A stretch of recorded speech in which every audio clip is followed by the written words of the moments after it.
So hello dear student, কেমন আছো? I hope প্রত্যেকে ভীষণ ভালো আছো। স্ক্রিনের ওপর লাভ ও ক্ষতি চ্যাপ্টার একটা কোশ্চেন দেখা যাচ্ছে। সো এই কোশ্চেনটা আমরা মন দিয়ে প্রথমে পড়বো, বুঝবো, তারপর অঙ্কটা করবো। ওকে, কি বলেছে দেখো। বলেছে যে দু টাকায় পাঁচটি দরে লেবু কেনার পর প্রতিটি লেবু বিক্রয় কত হলে লাভ 25% হবে। দেখো, 5টি লেবু কিনেছে।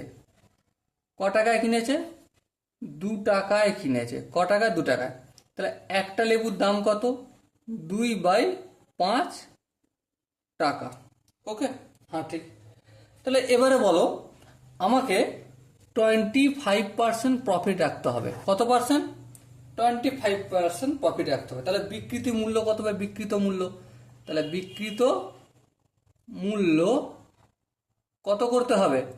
এই 2/5 লিখলাম। হ্যাঁ, এটা এক একটা লেবুতে আমি আনসারটা বের করছি। ওকে, 2/5 আমি করলাম। হ্যাঁ, এর সাথে 2/5 এর 25% অ্যাড করতে হচ্ছে, তবেই বিক্রিত মূল্য পাবো, আর তবেই 25% প্রফিট হবে, তাই না? আশা করি এই জায়গাটা প্রত্যেকের বোঝা গেছে বা কারো কোনো কনফিউশন নেই। চলে পরের স্টেপ, সিম্পল ভগ্নাংশের যোগ বিয়োগ করবো। +2/5 ইন্টু 25/% চিহ্ন উঠে গিয়ে 100। হ্যাঁ, 5 5 25, 5 5 25, 5 1 5, 5 1 5, 5 20, 100। সো আলটিমেট কিলাম 2/5 প্লাস 2/20।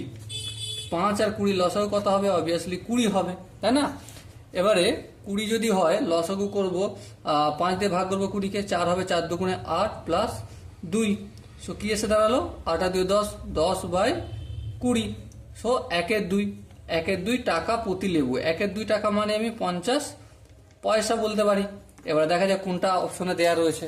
ওকে, সো দেখো এখানে 4টে অপশন আছে, তার মধ্যে অপশন এ আছে 50 পয়সা, এটাই সঠিক অপশন হবে। ওকে, আই হোপ প্রত্যেকে এই অঙ্কের প্রতিটা স্টেপ বুঝতে পেরেছো বা কোনো জায়গায় ডাউট নেই। এরপরও কারো যদি কোনো জায়গায় ডাউট থাকে, কনফিউশন থাকে, তবে কি করতে হবে? কমেন্টে জানাতে হবে। ওকে, সো দেখা হচ্ছে পরবর্তী আরও একটা এরকমই সুন্দর সেশন নিয়ে। ততক্ষণ পর্যন্ত ভালো থেকো, সুস্থ থেকো এবং জয় হিন্দ।